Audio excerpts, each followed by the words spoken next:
E aí, turma boa, tá no ar mais um Linha de Quatro com o Alê de São Paulo fazendo exercício de fonoaudiologia. Cadê aí? Bota o canudinho aí. Canudinho. Olha lá. Em BH, Bob Faria com sua caneca do Bob Esponja, uma jaqueta, sei lá, militar, não sei o quê. Caco da Mota com um belo Só verde frio mesmo. do sul do Brasil. Eu tô aqui pistache hoje, um tom pistache, para ficar colorido nesse inverno do Rio Grande do Sul, de Santa Catarina, do Paraná, o sul do Brasil, todo muito frio. Vocês estão com frio com 20 graus, isso aí não existe. Não, velho, eu moro em Nova Lima, tá 16 aqui. Agora gostei. Olha só, a gente está chegando para repercutir aí o que de mais importante aconteceu na 8ª rodada do Brasileirão. O Botafogo segue líder. Algumas questões fora do campo, uma entrevista do Kudê, que, enfim, está repercutindo, né, o técnico do Atlético Mineiro, especificamente uma resposta, uma atitude, no mínimo, infeliz e grosseira do técnico do Palmeiras, o Abel Ferreira. Vamos projetar também rodada do meio de semana, né, os jogos de volta das 8ª da Copa do Brasil. E aí a gente estava pensando, Bob, antes de entrar, como é que a gente poderia abrir o programa, né? Acho que a gente tem que abrir falando do Botafogo, né? Não do jogo propriamente, que foi 2-0, uma partida controlada do Botafogo, mas dessa campanha, Bob. 8 jogos, 7 vitórias, em casa 5 vitórias. Como é que você vê esse Botafogo, Bob? Assim, estava vendo aqui todas as resenhas aí é favorito ao título, é candidato e tal. Como é que você vê esse Botafogo, Bob? Com surpresa, para dizer a verdade.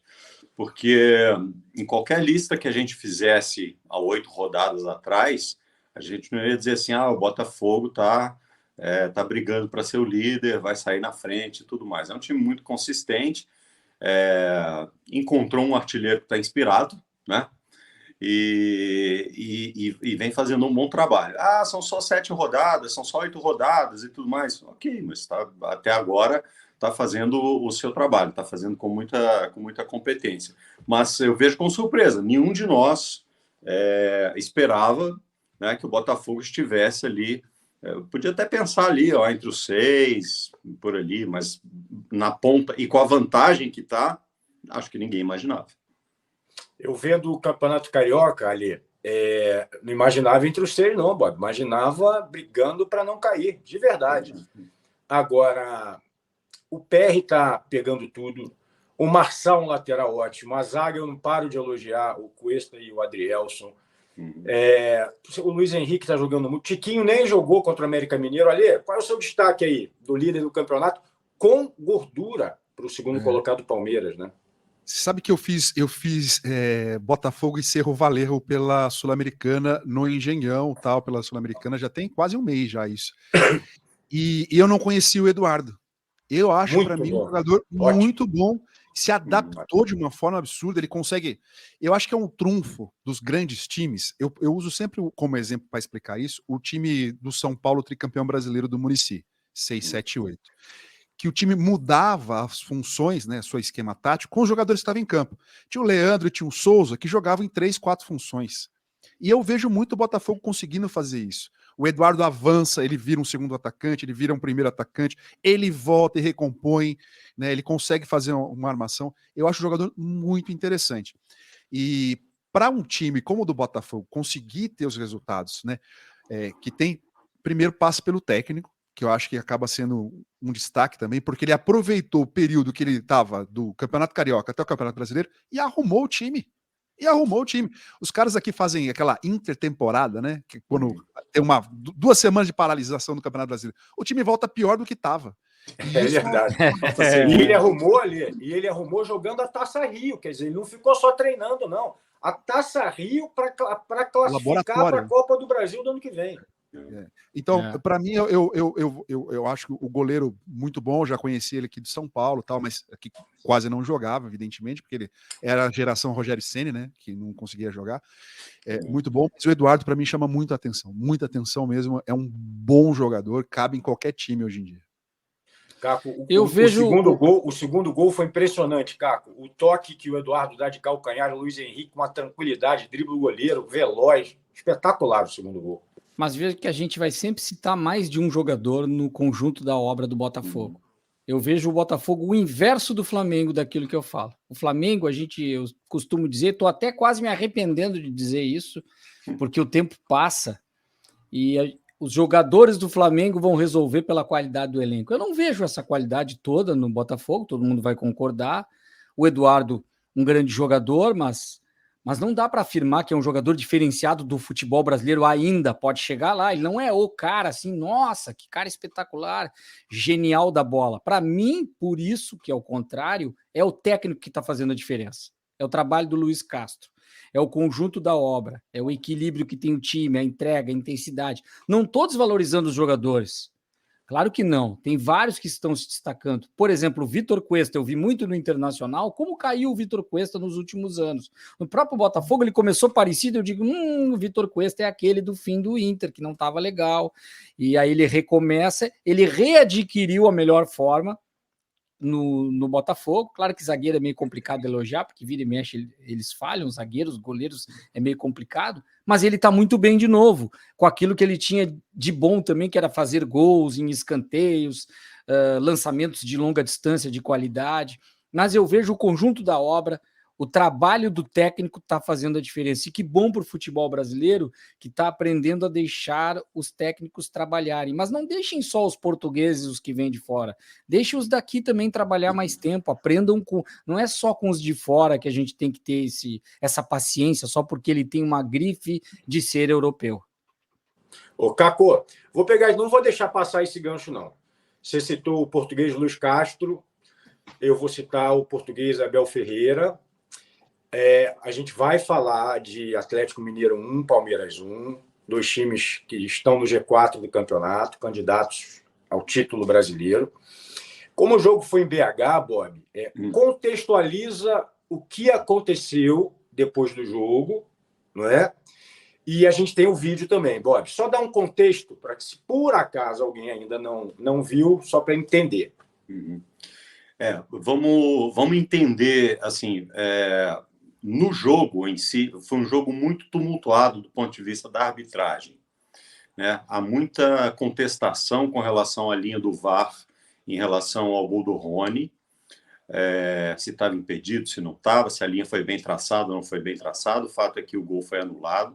Há um lance em que a bola, em que o Marcos Rocha está com o braço aberto e a bola é interceptada pelo braço dele e o juiz não marca pênalti. E uma arbitragem muito nervosa para os dois lados. Bom, após o jogo, o Abel Ferreira e um dirigente do Palmeiras resolveram,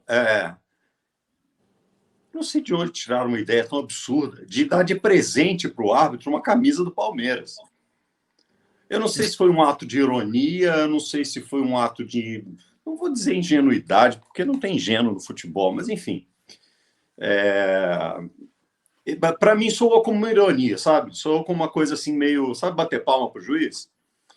Então, e o que aconteceu? Quando ele se dirigiu ali, saiu do vestiário do Palmeiras em direção ao vestiário do árbitro, o quarto árbitro, Rony Cândido, ele disse, olha, obrigado, mas nós não podemos aceitar. Foi extremamente gentil, não podemos aceitar e tal, não sei o quê. Muito bem. A imprensa... A gente tem o vídeo, Bob, a gente tem o vídeo, tá? Nós vamos mostrar. A imprensa estava ali e registrando. E ele, então, percebeu que o repórter da TV Globo, Pedro Spinelli, tinha filmado a cena e ele simplesmente foi lá e pegou o telefone do rapaz, entendeu? Do profissional.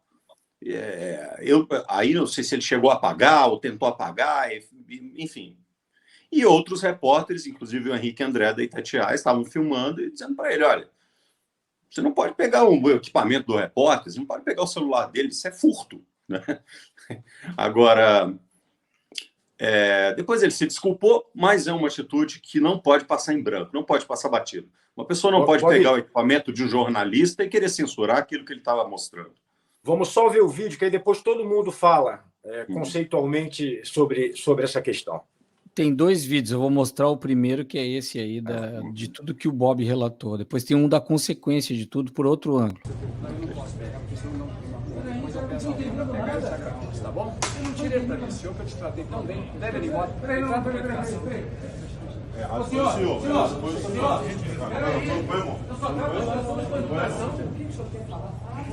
Tá bom, mas eu falo assim, boa noite, o senhor tá tratando dessa forma. Eu também tenho que trabalhar, Você não pode tomar o celular dele. Você não pode tirar o celular dele. Você não pode tirar o celular dele. Tudo bem. Mas você não pode tomar o celular dele. Tudo bem. O brasileiro tá assim, posso a responsabilidade. Sim, aí você vai lá e toma o celular dele. Tudo bem, vai lá. Cara, é revoltante. Eu não sei. Coisa lamentável, né? Deixa eu só dar os créditos. Aí o vídeo pertence ao Henrique André, da Rádio Itatiaia, e a gente agradece aqui a Rádio Itatiaia, o Armando Oliveira e o João Vitor Xavier. Grande Armando, pô. Liberados os vídeos para a gente. Abraço, Armando. O diretor do Palmeiras é o Anderson Barros, o diretor executivo do Palmeiras, que vai lá, né, falar com o Ronei Cândido. E, cara, mas assim, é tão revoltante a cena de ele querer evitar. O que ele fala ali, você é responsável pelo futebol tá dessa maneira. Como é que o futebol tá? Que o futebol tem? Qual que é o problema? O futebol tá aqui, o resto da sociedade brasileira. Sabe? É revoltante. Aí o pedido de desculpas dele, ele fala as coisas mais absurdas ainda, que era a intimidade do futebol. São coisas do futebol, a gente estava na minha intimidade. Eu me senti... assim, só para contextualizar, ele estava na zona mista. Exato, é isso que eu ia falar. Quando você desce no túnel central, para o lado direito tem os vestiários dos árbitros, para o lado esquerdo tem outros vestiários, e os repórteres ficam ali na zona mista. Ninguém estava invadindo o vestiário dele, indo mexer lá no quadro dele de tática. Você imagina o que fazer aconteceria? Qualquer coisa desse tipo. O que aconteceria? Eu estou na transmissão do lado do banco de reservas, na hora que ele pega lá uma prancheta para dar uma orientação para um jogador que vai entrar, eu ia entrar no meio e pegar, falar assim, não, o futebol tá dessa maneira por tua culpa. E falar isso para ele, a prancheta. Essa entrevista depois, eu não sei se o Saraiva está com problema de sinal, para mim, que ele parece estar travado ali. Saraiva. Vou tirar ele um pouquinho, vamos tirar ele um pouquinho. Ou então ele está olhando alguma coisa muito fixamente no teto. Ele está filósofo ali, vamos ver se ele volta daqui a pouco. O problema, na verdade, da fala depois é que não é a primeira vez essa mania de dar essa aula de jornalismo em coletivas, não é só o Abel, tá? É uma coisa que me revolta de muitos técnicos. Vocês jornalistas, primeiro generaliza porque tem realmente jornalista e tem gente que nem é jornalista.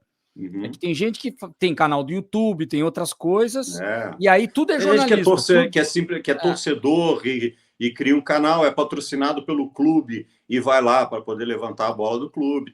E aí vai a farinha tudo para o mesmo saco, né? E aí, assim, essa coisa, o jornalismo está atrapalhando e não tem que ter isso no ar, tem coisas que não devem aparecer. Olha, o papel do jornalismo é mostrar justamente muitas coisas que os outros não mostram, fazendo denúncias.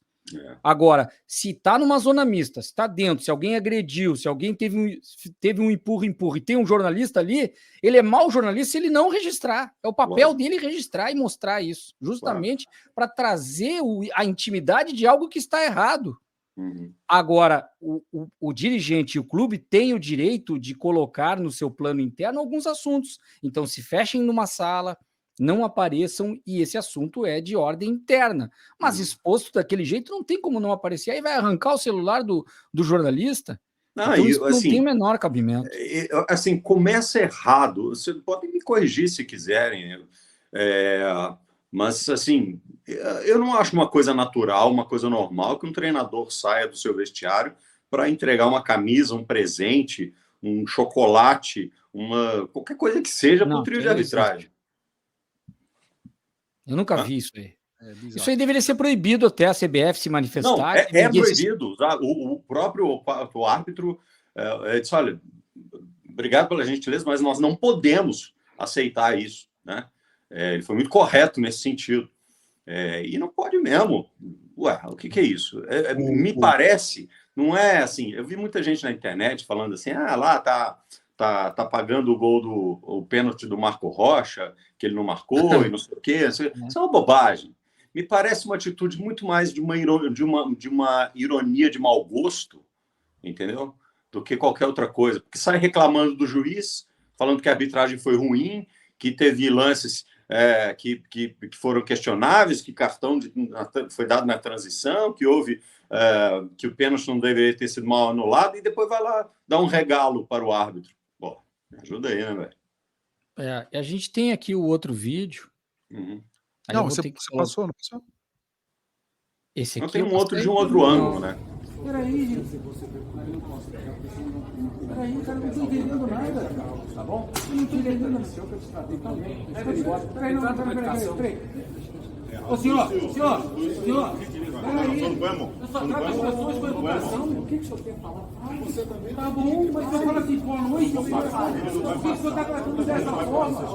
Eu só preciso fazer uma pergunta. Esse é o vídeo. Peraí, gente.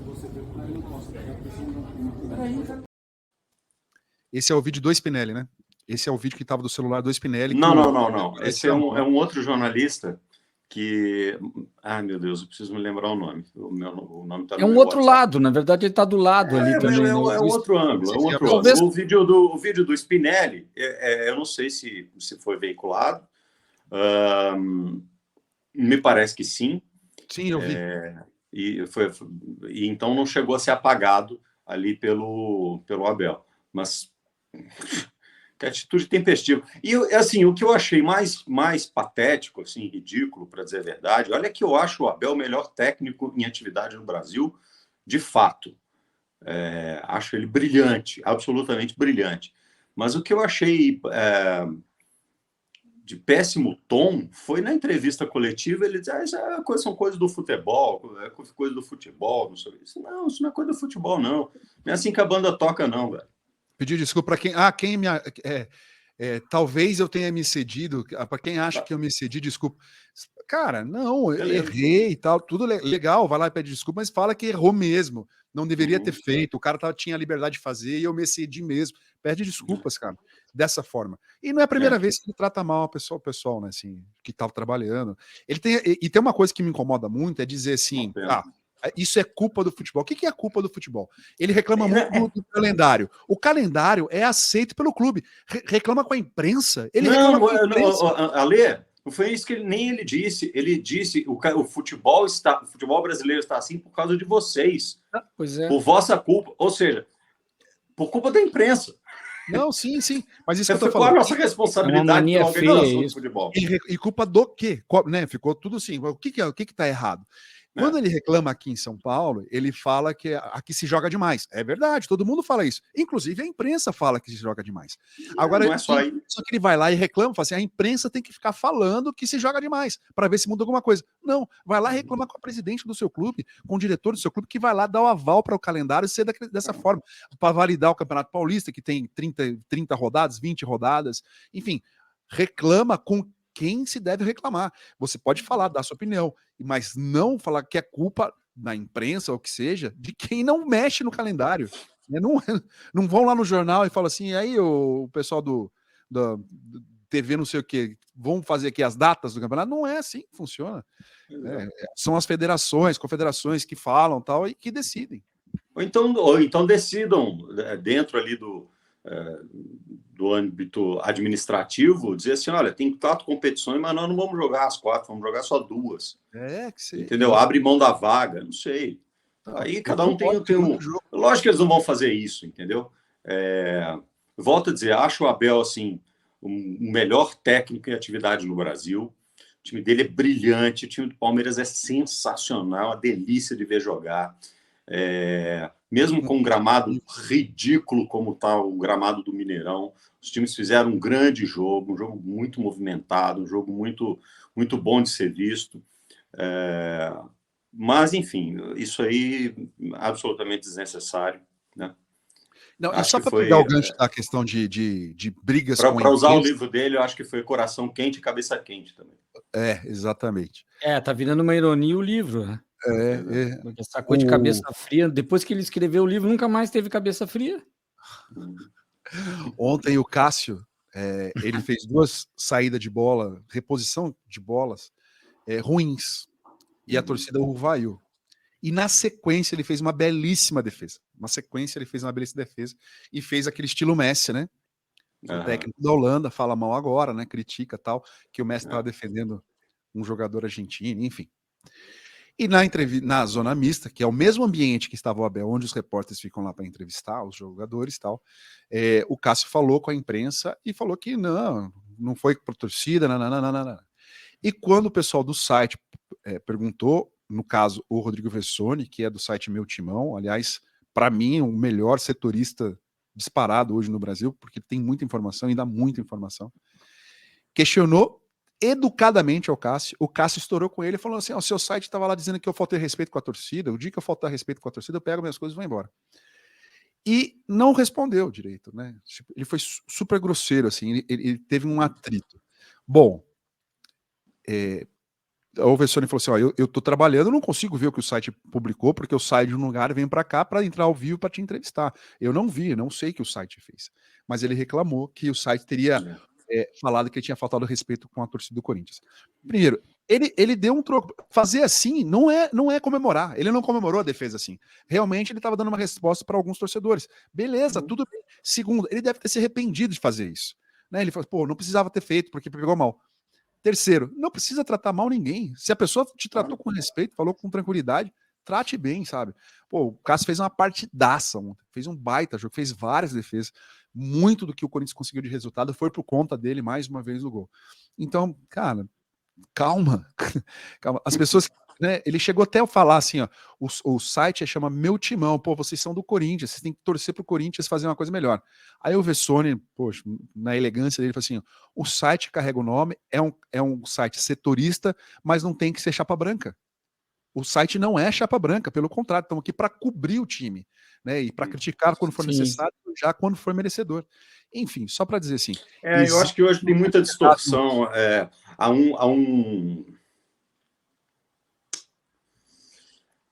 um costume, assim, já, e um conforto muito grande dos clubes e de treinadores, de uma certa forma, com os chapa branca, entendeu? Que fazem sites e fazem coisas para ficar realmente exaltando o tempo todo e tudo mais, sem questionar, sem dar notícia e tudo. Eu acho isso assim. Eu vejo, por exemplo, o trabalho que a gente faz na Rede 98, aqui em Minas, que é um trabalho que puxa para o bom humor, que puxa. Claramente tem uma equipe que cobre o Atlético, claramente tem uma equipe que cobre o Cruzeiro e tudo mais. Mas que em momento algum se furta a dar notícia e fazer análise do jogo do jeito que ela tem que ser feita, entendeu? Então, eu acho que está havendo uma inversão de valores aí, o pessoal não está entendendo. O jornalismo com entretenimento é uma coisa, agora só entretenimento ou só chapa branca é complicado, aí não tem a informação, não tem uma discussão, mas, enfim, não tem contraponto, só existe uma linha, né? É a TV do clube que é chapa branca, a TV Corinthians, a TV Paulista. Aí eles são chapa branca, né? Eles não vão criticar. Sabe que outro dia eu estava entrevistando o Rodrigo Caetano, que é o diretor do Atlético e tudo mais, um dos executivos mais competentes, inclusive, do futebol brasileiro, eu acho.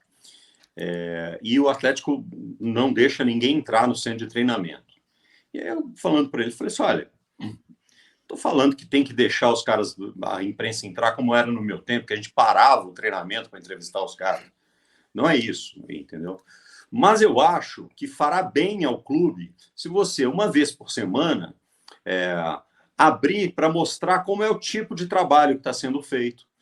Quem é que está... é um tipo de trabalho mais intensidade, é um tipo mais físico, é um tipo mais tático, etc, etc. Acho que está uma propaganda do próprio trabalho da comissão técnica. Ele disse assim: mas isso a TV do clube faz e distribui. E aí eu disse para ele: mas assim, a TV do clube só vai mostrar o que é interesse dela, né? E o preceito do jornalismo é esse, é mostrar a realidade. Então, eu acho que tem lugar para todo mundo, mas é preciso haver respeito com quem está fazendo o seu trabalho. Dá para aproveitar e falar um pouco do Corinthians, né? Da vitória. Que é um alívio grande. Um alívio para o Luxemburgo, principalmente, né? Principalmente, que estava bem aliviado assim, na coletiva. O Luxemburgo, ele é tão... Ele respondeu na apresentação dele assim: não. Você pergunta a banana, eu respondo abacaxi. E ele faz isso em toda a coletiva o tempo todo, cara. E, tipo Desde assim, sempre. a primeira coletiva dele foi saborosa, foi bacana, assim, porque ele tratou com leveza a situação e da questão de o clube estar numa posição difícil. E ele chegou como para-raio mesmo, de absorver, de ser a parede para proteger o clube e proteger também a diretoria, né, que está sem comando, tal, não entendendo nada, enfim. Mas, falando, né, dá um alívio, depois de 8 jogos, o Corinthians consegue vencer, fez 8 pontos no campeonato, e todos os pontos jogados em casa, conquistados em casa, né, venceu o Fluminense, que é um baita time, por 2-0. O que o Corinthians mostrou de evolução? Força na marcação. Força na marcação. De tanto se defender, né, jogou contra o Atlético Mineiro se defendendo, contra o Flamengo se defendendo, contra o Argentino Júnior se defendendo, jogou com todo mundo se defendendo. O time vai melhorar. Aí colocou o Bruno Mendes, que tem força física e dá uma imposição dentro da área, porque apoia pela bola aérea, principalmente, né, o Gil e o Murilo. E pelo lado esquerdo, o Matheus Bidu, que, cara, eu não acho ele ruim, mas também não acho ele espetacular. Assim, se comparar com o Fábio Santos, tecnicamente, o Fábio Santos é muito melhor. Só que ele tem imposição física, né? Ele consegue ir lá e consegue voltar, se recuperar. E eu acho que ele tem muita vontade, sabe? Ele se entrega bastante e acho isso muito legal para a cara do Corinthians. Só que é um time que não incomoda o adversário. Não incomoda. Não incomoda. Porque não pressiona a saída de bola, que é uma coisa que incomoda o Fluminense e não aconteceu. E quando pressionou no segundo tempo, o Fluminense sai com 3 jogadores, né? Faz a saída de bola com 3 jogadores. Apertou, eles descem mais um, enterram mais um, sai com 4. Se apertar, eles enterram com 5. Só que o Corinthians, na hora de pressionar, pressionava errado e sempre sobrava um cara. Então eles não tinham problema para sair jogando. Já é um time que tem facilidade de toque de bola. Tocou, saiu. Marcava a distância o Ganso. O Ganso conseguiu achar vários lances importantes. A questão do Fluminense é que não conseguiu fazer o gol no primeiro tempo e não conseguiu empatar o jogo porque teve chance para fazer. Aí o Corinthians consegue ter uma velocidade de contra-ataque, né? Tem o Roger Guedes, que vive uma fase muito boa, de artilheiro e tal. Acho que o Yuri Alberto ainda não tá bem, pode render muito mais. Ele fica combatendo fisicamente, porque só joga no chutão o Corinthians, e fisicamente na trombada com os zagueiros. Não é a dele, por mais que ele seja um cara forte e tal, não é a dele, ele não vai para cima, ele precisa um pouco de espaço ou tá de frente para a marcação para conseguir fazer alguma coisa.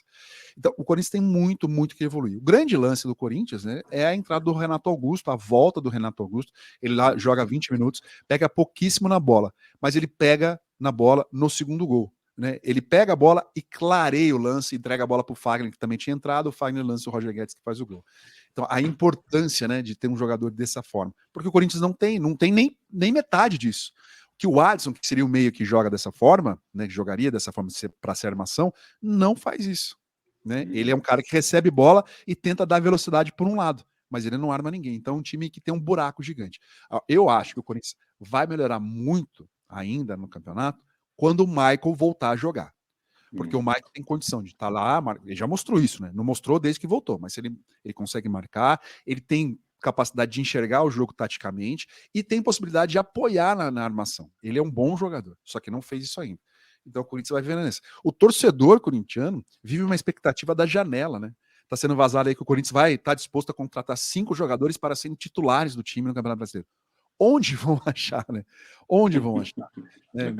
Sei, assim, achar 5 jogadores para serem titulares do Corinthians, para mudar a cara do Corinthians. O Vanderlei tem essa... ele costuma falar dessa confiança, dessa autoconfiança que ele... de olhar e ter um olho clínico e conseguir pensar jogadores que de repente não vão render ali, consegue chegar aqui. Eu realmente gosto do trabalho do Vanderlei. Acho que o futebol brasileiro precisa de personagens como o Vanderlei. Não só personagens...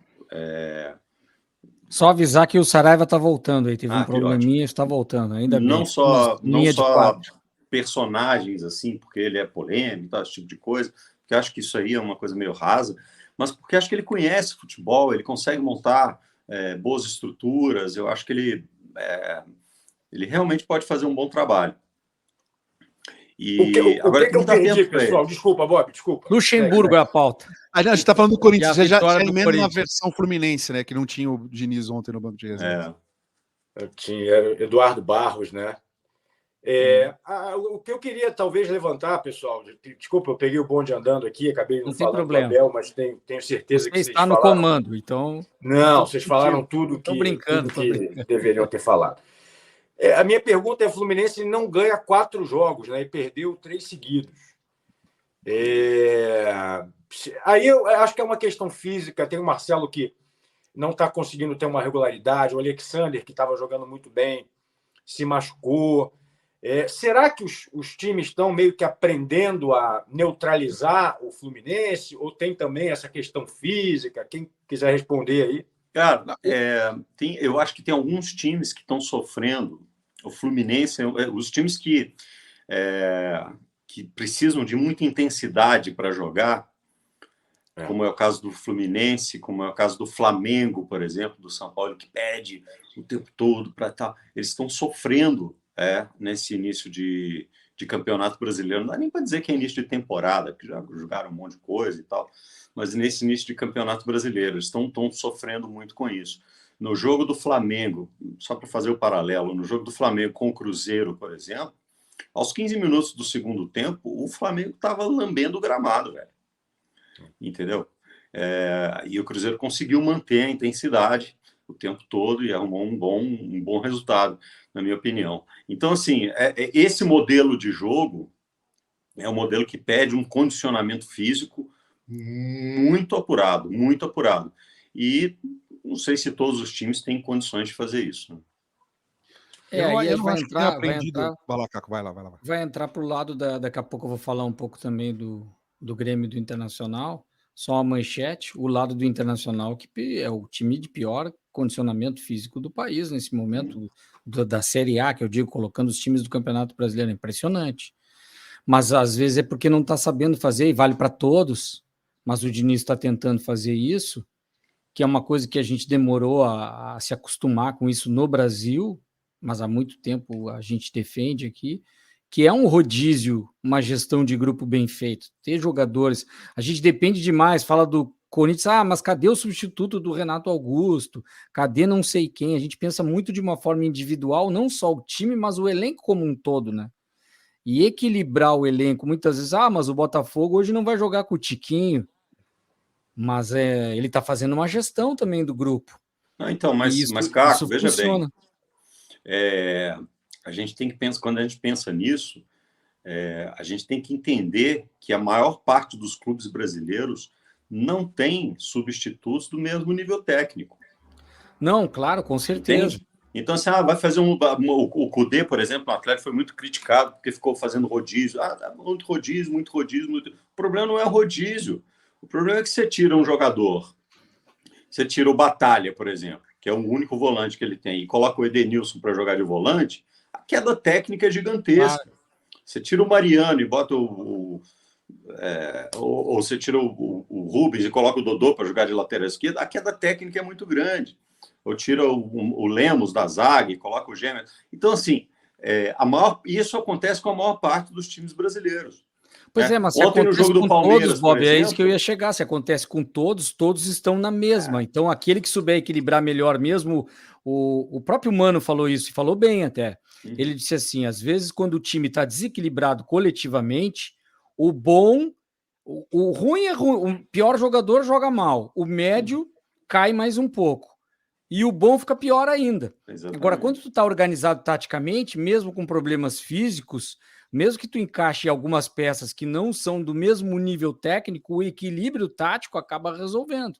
Então, eu vejo isso, a engrenagem de um time, a maneira que os técnicos têm que começar a pensar no futebol brasileiro, porque não é futebol europeu, que não tem rios de dinheiro, por mais que tenha SAF, enfim, esse equilíbrio vale para todos. E talvez o Diniz tenha conseguido por algum tempo, mas tem, nesse caso, estou dando um exemplo, é um time mais envelhecido. Eu vejo o Corinthians também com alguns, a gente falou do Cássio, jogadores aí que tem problemas. O Fagner, vira e mexe, joga bem, mas tem jogos que ele sente. Tem o equilíbrio físico também, a questão da idade. O Grêmio tem o Kahneman, tem o Jeromel que nunca volta, depende desses caras. Então, tem que buscar esse equilíbrio. Estava olhando o banco do Palmeiras ontem. O Palmeiras tinha basicamente o Endrick para jogar, para entrar para uma opção ofensiva, né? E todos os outros que estavam no banco, você diz assim, se tirar o Veiga para colocar esse aqui, não cai muito. Se tirar o Rony para colocar esse aqui, cai muito. Se tirar o Dudu para colocar esse aqui, cai muito. Então, assim, isso acontece com com todos os times. Talvez menos o Flamengo. Então, menos o Flamengo. Acho que acontece também, mas também é acontece. que o Flamengo sofre. Mas é menos, é o que menos o Flamengo acontece. sofre muito com essa questão física, entendeu? Eu acho que eu tenho uma observação a respeito do jogo do São Paulo. Os times do São Paulo são desequilibrados. Tá? Eu não vou dizer que eles são desorganizados, porque eles têm uma organização dentro da cabeça dele e ele consegue implementar aquela organização. Pressão alta, perde ganha, enfim, tudo isso que a gente já sabe, né? Mas ele é muito desequilibrado na transição defensiva-ataque.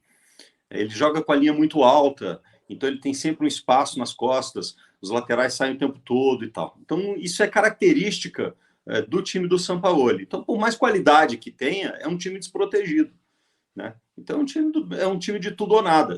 Sempre é um time de tudo ou nada. Diferentemente do time do Fernando Diniz, que é um time que também tem essa pressão alta, que também gosta de jogo apoiado, que também gosta de todas as bobagens que a gente fala o tempo todo, porém, tem um equilíbrio defensivo. Né? Na hora de recompor, consegue recompor. Mas ontem eu achei que pecou, Bob. Pecou. O Corinthians fez 2 gols em contra-ataques. Né, quer dar... olha só, a gente já falou sobre o Marinho, pegando o gancho de Flamengo. Falamos já, não? Não. A gente estava esperando você voltar. Fala aí. Eles estão bem bolados, bem diversificados. Tá bom por causa disso. Não, eu só fechar a questão do Fluminense, que eu não acho que aprenderam a jogar contra o Fluminense. Eu acho que o Fluminense é um time que cria. O princípio aí do futebol hoje em dia é conseguir marcar, conseguir criar e fazer o gol. O Fluminense está tendo dificuldade na finalização, tá pecando na finalização. Ontem o menino que entrou com a camisa 9, acho, eu não lembro o nome dele. O John Kennedy. Ele deu uma espanada que... Aquele gol não se perde. Exatamente, não pode perder. Tá cara a cara.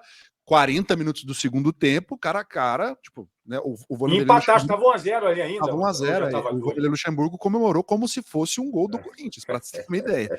Então, criar a condição de fazer o gol, o Fluminense está tendo, né?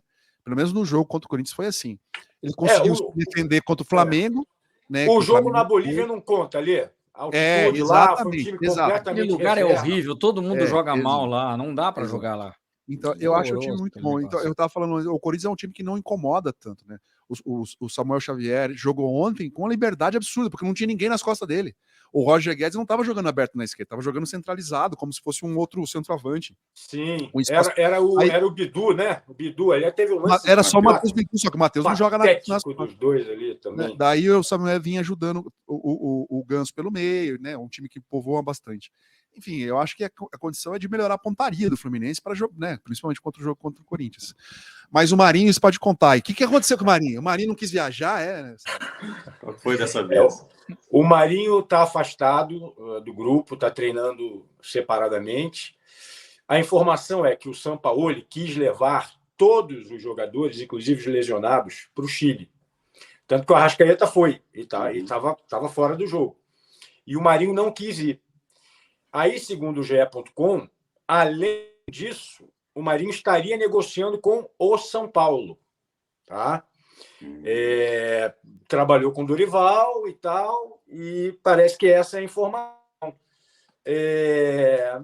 Acho que aconteça o que aconteceu, o Marinho ficando ou indo embora para o São Paulo, acho que para o Flamengo não muda muita coisa, não. O que vocês acham? A relação do Marinho com o São Paulo é antiga, né? De Santos e tudo mais, e eles se conhecem muito bem. Eu acho que o Marinho é um bom jogador, ele seria titular em 80% dos times da Série A, eu acho, mas não será titular no Flamengo. Acho que não é nem um terceiro, assim, na linha de possibilidades. E, assim, é legítimo se ele estiver negociando, desde que ele esteja fazendo isso às claras. Desde que ele tenha dito à diretoria, olha, aqui eu não vou ter oportunidade, e como eu não vou ter oportunidade, eu vou me embora. Entendeu? Como fez o Natan, por exemplo, né? Que, olha, eu não quero ficar no Rio, mas eu não vou ser aproveitado aqui em Minas, mas só vou se me venderem. Também não quero ir para o empréstimo. E acabou indo embora. Então, eu acho que assim, tudo feito às claras é melhor, né? É melhor. Essa coisa feita meio debaixo dos panos, tipo assim, não vou viajar, porque... sabe? Como algumas pessoas também têm dito, e eu acho isso um pouco leviano, assim, não sei o que o Ale pode dizer a esse respeito, que o Endrick está sendo subutilizado pelo fato de já estar negociado, e aí não querem botar o garoto para jogar mais, e enfim, esse tipo de coisa, porque ele é realmente uma joia. Também não vejo dessa forma. Não. Mas está vendido já, o Palmeiras já... Não, pois é. E aí qual que é o problema? Aí não bota o menino para jogar por quê? Porque de fato não tem lugar no time para ele? Cara, eu acho ele muito diferente. Eu citei um jogador. Eu citei o Endrick no time, é um Endrick mais 10, entendeu? Mas, enfim, o dono do time é outro, né? O dono do time é outro cara. Isso sim é um assunto interno que talvez a gente não saiba a estratégia dos gabinetes do Palmeiras em relação ao jogador, né? Que talvez até o Abel saiba, utiliza menos e ele tenha aceitado. Porque uma questão, o dinheiro já está garantido, um baita de um negócio para o Palmeiras, né?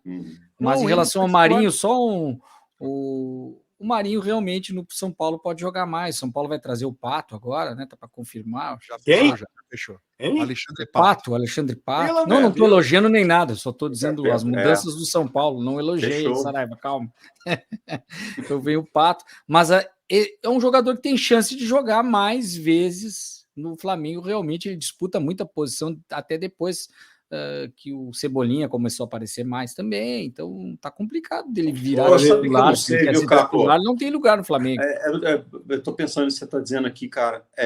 O time do São Paulo tá muito mais organizado do que o time do Flamengo. Não, sim, mas ele tem chance de jogar mais vezes, de ser alternativo do que no Flamengo. E o Dorival é impressionante, né, gente? Cara, impressionante. E se o Dorival realmente pediu, aí mesmo que ele vai ter chance. Só alguns registros, né? O Marinho já vinha negociando antes do afastamento com o São Paulo, tá? Não é de agora. Afastou, surgiu a oportunidade. Já estava negociando. Acho que o Marinho tinha quase certeza que ele ia jogar com o São Paulo por conta da história com o Santos. Tanto que ele chegou e jogou como titular o primeiro jogo. Daí ele criou um negócio na cabeça dele e tal, que ele iria jogar e começou a acontecer isso. Sobre o negócio do Endrick, né? Esse cara negociado, joga ou não joga. O Endrick foi titular, praticamente o Campeonato Paulista inteiro. Jogou. Ele não. Tanto que ele tem uma cena que ele sai e chora no banco porque não tá rendendo e tá sendo cobrado, estão me cobrando excessivamente, enfim. Tem várias questões. O Endrick não estava jogando, é um baita jogador, mas não está jogando bem o suficiente para colocar, por exemplo, o Arthur no banco de reservas ou o Rony. Não dá para tirar. Sabe o que eu acho que pode estar acontecendo com ele? Gente, a gente tem que lembrar que é um menino de oscilação, 16 anos. Oscilação normal de um moleque. Só para completar a questão. Embora ele seja um fenômeno e tudo mais, a virada na vida dele foi tão gigantesca que, assim, eu acho muito difícil o cara não sentir o golpe, cara. Entendeu? Tem que ser sobre-humano para isso. Só que eu acho que ele tem que melhorar muito, porque o jeito que ele tá jogando, ele não vai jogar lá fora, né? Ele tem que melhorar muito. As questões, assim, o Duqueiroz, por exemplo, estava negociado e daí não estava jogando nada, aí o Luxemburgo falou assim, você não vai jogar mais, pode cuidar da sua vida, né? Tira, porque você não tá jogando. O Pedro foi levantar outro garoto do Corinthians, que jogou contra o São Paulo como titular, jogou bem, acho que foi contra o São Paulo, enfim, contra o Independente Del Valle, ele foi titular. Aí ele sumiu, ele jogou esse jogo, ia para a seleção sub-20, o Luxemburgo pediu para ele ficar, porque precisava dele, viu que o cara tava jogando e não jogou. O Luxemburgo respondeu essa semana, ele falou assim, ele jogou bem aquele jogo, pediu para ele ficar, só que tem várias coisas que ele tem que amadurecer ainda, porque ventilaram que ele estava acertado e ser vendido para o Arsenal no fim de ano. Então as coisas acontecem muito rápido. E o Luxemburgo falou assim, coisa de empresário. Empresário pega essa oportunidade e joga essa ventilada assim, tal. Enfim, só para questionar, contextualizar esses assuntos aí, mas para mim, né, o Endrick centralizado no problema, acho que o Endrick não está jogando o suficiente para estar o tempo todo jogando como titular. Esse não vai sair, né, agora, então tem tempo para resolver de certa forma, né? Porque assim, eu corro o risco de cair aqui, porque minha bateria está realmente no fim, e se eu cair, eu já deixo aqui o meu abraço para os senhores. Só quero contextualizar aqui, nós vamos ter um Atlético e Cruzeiro no próximo dia 3, clássico, né, depois de 3 anos, um clássico na Série A, e vai ser jogado no Parque do Sabiá, em Uberlândia, porque o gramado do Mineirão já estava fechado para um show e tal, aquela velha história. E aí é o seguinte, o gramado do Mineirão está um lixo, tá? A explicação da Minas Arena, eu acho ela bem elaborada, no mínimo, né? A explicação é a seguinte, no início do ano, o Cruzeiro, através do Ronaldo, textualmente, ele pessoalmente, inclusive, disse, nós não vamos jogar no Mineirão. Estão encerradas as conversas com o Mineirão, nós não vamos jogar no Mineirão nesse ano e ponto final. Beleza. O Atlético disse, a partir de julho, vamos jogar a partir de março, vamos jogar na Arena MRV. A Arena vai estar pronta para jogar. E o América, obviamente, tem o estádio Independente. Então, o que fez o Mineirão? Pô, o Cruzeiro não vai jogar aqui. O Atlético, a partir de março, não vai jogar aqui. Então, ele começou a colocar datas de espetáculos. Aí tem um detalhe para ser explicado. O Mineirão tem uma esplanada externa onde eles estavam fazendo eventos. Só que a Associação de Moradores do bairro em volta da Pampulha entrou com uma ação e disse, olha, não tem como viver num lugar com um evento a altas horas da madrugada e tal, nessa altura. Então, o que fez o Mineirão? Colocou os eventos para dentro do gramado. E aí está cumprindo as datas que já tinham sido negociadas. E com isso o gramado sofre, e sofre muito, e vai sofrer mais uma vez. Tem um show de música eletrônica nesse fim de semana, e no dia 3, então, o Atlético e Cruzeiro vai ser jogado em Uberlândia. A partir daí, fica a pergunta e fica a exigência. O Cruzeiro fechou a sua parceria para jogar com o Mineirão. O Mineirão vai ser a casa do Cruzeiro. Então, a Minas Arena tem obrigação de manter um gramado em nível de Copa do Mundo, que é um estádio em nível de Copa do Mundo. Então, prometeram isso.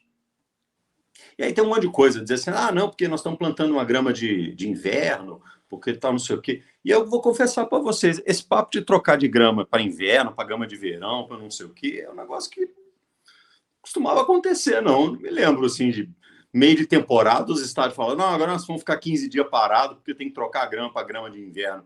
Ou mudaram as estações, como diria Renato Russo, ou então alguma coisa está errada nessa manutenção de estádios no Brasil. O que eu sei, porque se estudou muito no Rio Grande do Sul, questão de gramado, até pelo clima, é que tem uma época do ano para trocar gramado. E tu só pode fazer isso se tu sabe que o estádio não vai ser usado. Como o Cruzeiro disse que não ia usar, depois voltou atrás, talvez tivesse essa programação feita, e aí bagunçou tudo. E tem jogo da Copa do Brasil contra o Grêmio, não tem? Não é no Mineirão? Aconteceu. Então esse gramado ruim vai ser com utilizado essa semana.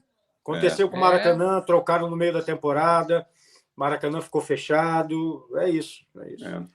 Eu só sei uma coisa, se o Luan Santana já estragou o Mineirão, o gramado do Mineirão, imagina o Batistaca, né? Vai destruir muito mais. E aí tem a história da vale a pena botar grama sintética, uma outra discussão para um outro dia a gente falar aqui. O Grêmio, muita gente se falava, porque o Grêmio tem um problema de assoreamento, alguma questão assim, porque pega a água do rio por baixo, do lago Guaíba, ela entra por baixo da arena do Grêmio, gozado que o Beira-Rio é mais na beira do rio, no aterro, e não tem esse problema. Mas o Grêmio é que o Beira-Rio tem mais sol também, ele pega mais luz natural. E o Grêmio é um horror, vira um lamaçal, não conseguia resolver esse problema, se falava em grama sintética. Só que agora tem um jogador que não joga na grama sintética, que é o Soares, o principal jogador. Todo jogo de grama sintética, o Soares é poupado. Ele foi poupado agora no jogo. Já estou adiantando um pouco em relação ao jogo anterior contra o Atlético Paranaense, que o Grêmio venceu e venceu muito bem por 2-1 o time do Atlético Paranaense. Eu tenho uma sugestão da gente, para o Bob não cair, quer dizer, até o Bob cair, a gente já projetar os palpites aqui, projetando Copa do Brasil, e aí já falamos dos outros clubes, mas eu tô pelo Saraiva aí. Bora! Vamos nessa? Tem arte aí, né, Caco? Deixa eu botar aqui, então. E aí, ao seu comando aí, vai passando os palpites para a turma aí. Fortaleza e Palmeiras, esse aí é na quarta-feira em Fortaleza. Na ida foi 3-0. Palmeiras... Ali bem pequenininho o agregado, tá? Dá para ver ali bem pequenininho. Se tiver dúvida, eu canto daqui. Palmeiras dificilmente vai ser um resultado muito surpreendente se o Fortaleza conseguir reverter esse placar. Concorda? Vou dar um número. Não é nada impossível, mas é difícil. Vou dar um número. 121 jogos, 9 derrotas. Só fica esse detalhe. Acabou. Pegarem, tá? Tá liquidado. Então, empate 0-0. Olha lá, Bahia e Santos, primeiro jogo foi 0-0. Esse está aberto, né, pessoal? Muito. Bahia em casa, né? Não gostei do Bahia contra o Inter. Esperava mais contra o Inter cansado, não conseguiu fazer os gols, acabou perdendo para o Internacional, que é um time que cansa demais. Eu esperava mais do Bahia. Eu vejo que o Santos com contra-ataque, alguns jogadores, olha, para mim é aberto, periga dar pênaltis nisso aí. Pode ser, mas assim, é um dos piores times do Santos que eu já vi em toda a minha vida, cara. Um time muito fraco. Bob, Cruzeiro e Grêmio, 1-1. Vou dar o teu palpite e o do Caco aí, quem é que passa? Cara, eu acho que o Cruzeiro tá embaladíssimo, vai estar amparado por uma torcida que não vai deixar por menos, tá com fôlego muito alto, ou seja, é um time com uma preparação física que está surpreendendo. E eu acho que o Cruzeiro vai se dar melhor nessa aí. Vamos ver. Só aposta, Caco? Eu apostava já antes que ia dar Cruzeiro, mas eu não vou mudar de opinião, ainda acho que o Cruzeiro é favorito, por tudo que apresentou no primeiro jogo, mas é outro Grêmio. O Grêmio mudou o sistema tático, vem com 3 zagueiros desde o Grenal, melhorou muito o Grêmio, os laterais estão funcionando mais, o Grêmio poupou, tive que anotar para não esquecer quantos jogadores, quem são eles. O goleiro não jogou, vai jogar, o Adriel jogou, foi bem, até é uma discussão que eu poderia botar o Adriel, na minha opinião. O Kahneman não jogou volta, Cristaldo, Carbajo, Bitelo e Soares, que para mim são os principais jogadores. E o Bitelo está mais à frente, o Grêmio está mais criativo, mais preenchido no meio de campo e pode segurar essa intensidade do Cruzeiro. Ele ficou mais intenso com a bola nos pés. Fisicamente ainda não é um potencial. E pelo fato de ter um jogador muito diferenciado, que é o Soares e o próprio Bitelo, o Grêmio tem amplas chances de buscar a classificação, mas ainda acredito mais no Cruzeiro nesse jogo. 1-0 para o Cruzeiro, por exemplo. Tá. Corinthians e Atlético na ida 2-0 Galo, mas se o Corinthians conseguir o mesmo placar que fez no Fluminense, leva para os pênaltis. O que vocês acham? Então, acho que essa vitória sobre o Fluminense cresce muito a confiança do time, e mais do que a confiança do time, cresce a confiança dos jogadores no conceito do treinador, né? O Vanderlei ganha uma moral disso aí. Então tende a ser um jogo mais complicado. Claro que a vantagem do Atlético é muito grande, porém, jogando fora de casa, a coisa pode complicar para o Galo. Eu concordo com tudo que o Bob falou, só que eu acho que vai dar 0-0, ninguém vai querer fazer gol, porque o Corinthians não quer fazer gol e o passo eu também acho. Eu acho que assim, acho que o Atlético se classifica, mas vai ser um jogo muito mais duro do que foi o outro. Eu acho que vai ser dramático. O Corinthians faz o gol e até o final não consegue fazer o segundo nem para ir para as penalidades. E aí o Atlético acaba levando a melhor. Eu acho que o Atlético passa também. Agora, esse Botafogo e Atlético Paranaense, 3-2 na ida em Curitiba, jogo bacana. Eu vou no Botafogo. O Botafogo ganha 2-0 e se classifica. Eu também. Eu também acho que dá Botafogo. Eu também mudei de ideia. Chato.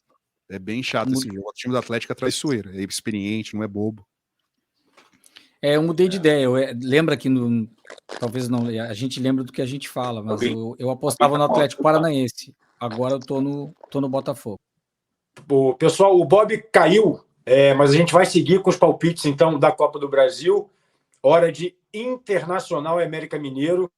O América ganhou por 2-0, né, Caco? Você acha que o Inter tem força para conseguir buscar? Eu não sei, o Inter está fazendo uma mobilização para 40 mil torcedores, ganhou do Bahia, ganhou lá na Venezuela, na Libertadores, contra o Metropolitanos, ainda não jogando bem. Não vai ter o Alan Patrick, e eu acho muito difícil reverter. Eu acho que o América ainda leva com toda a motivação do Inter, mas não é impossível. Dá para alimentar uma esperança de que o Internacional passe. O Bob ficou com um problema na comunicação, mas eu sei que o Bob estava falando que o Inter também, a opinião do Bob, que talvez tenha essa oportunidade, essa chance. Porque fez 2 contra o Bahia, pode ir para os pênaltis, nunca se sabe, né, Ale? Exato. Mas eu acho que da América. Pode virar a página. Vira aí, Caco. Foi.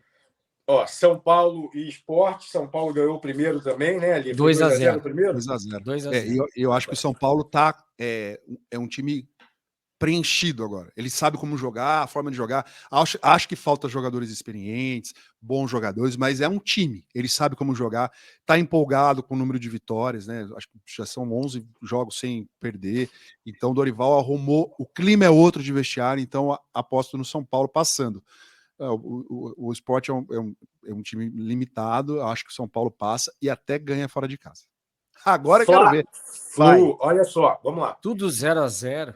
Vamos lá, ó. Exatamente, na ida 0-0, com o Flamengo jogando muito melhor do que o Fluminense. Nesse momento, os dois times não chegam tão embalados, tão confiantes, tão motivados. A partir desse primeiro olhar, ainda assim, eu vejo o Fluminense com mais possibilidades. Mas está a classificação ali, que é quem vai passar, é algo totalmente... É chutar, né? É chutar. No chute, eu acho que o Fluminense tem mais possibilidade. Pelo trabalho mais longo, pelo estilo de jogo, por ter também ganhado o Campeonato Carioca em cima do Flamengo. Eu vejo o Fluminense um pouquinho mais forte do que o Flamengo nesse momento. Palavra com vocês aí. Eu vou aqui eu no início acreditava no Flamengo, mas eu vejo que está muito mais equilibrado, como tu falou agora há pouco, Saraiva.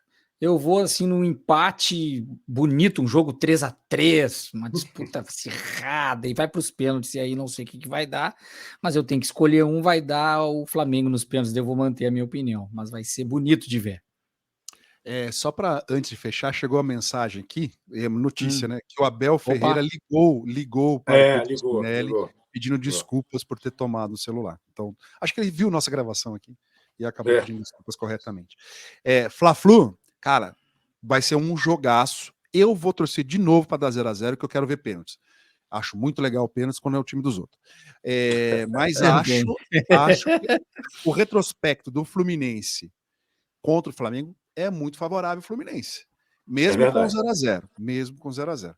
Acho não ter o Felipe Melo nesse momento vai acabar sendo bom para o Fluminense. O Felipe Melo foi expulso. Verdade. E não vejo o Flamengo sendo um time, né, longe de ser 2019, longe de ser o time do ano passado, ainda muito longe de ser um time que domine tudo. Jogou muito bem com o Fluminense, sim. Conseguiu encontrar uma forma de neutralizar a força do Fluminense, mas não ganhou o jogo. Tem esse detalhe. Bom, pessoal, como eu caí no momento em que a gente falava do Abel Ferreira, só vou deixar esse registro aqui, até para a gente já se despedir. Bacana que ele ligou para o jornalista, acho legal. Né? Você que está em São Paulo, ele parece que a comunicação do Palmeiras conversa com o Abel procura ouvir e tal, mas ele realmente, naquele ambiente de jogo, ele se transforma. Só que eu acho que não se justifica, sabe? Assim, eu acho que o Abel, como treinador, eu acho ele espetacular. É um baita técnico. É um baita cara também, não é? Quando ele está tranquilo, as entrevistas são ótimas, ele é super claro. Eu lembro até hoje, na apresentação dele no Palmeiras, eu fiquei muito impressionado positivamente com a maneira de se colocar, a maneira de ver o futebol e tal. Só que o Abel, eu acho que existe uma coisa, não existe profissão mais importante do que a outra. Todas as profissões têm uma importância na sociedade. Né? E eu acho que o Abel, ao desrespeitar um jornalista, que não foi a primeira vez, né? Teve uma vez que ele disse, se referiu à pergunta que o jornalista fez, assim, é por isso que você é jornalista e eu sou treinador. Né? Foi feio. Ontem, então, ele falou de invasão de privacidade. Primeiro que a gente já falou que era uma área pública e tal. Invasão de... Quem avançou uma linha muito grave foi ele, ao meter a mão no material de trabalho de um profissional. É a mesma coisa que você chegar para um médico e tirar o estetoscópio dele, tirar um bicho. Que negócio é esse? Não se bota a mão no equipamento de trabalho de uma outra pessoa. Então, assim, e tenho a informação de que na CBF uma razão forte para que o nome dele de fato não seja cogitado de uma forma mais forte é esse comportamento dele. Então, assim, é lamentável. Eu acho que o Abel precisa repensar isso, entendeu? Porque ele está passando uma imagem muito ruim, tá? Não só para o futebol, mas para o Brasil de uma forma geral. Eu acho muito grave o comportamento do Abel Ferreira. Não é corporativismo, tá?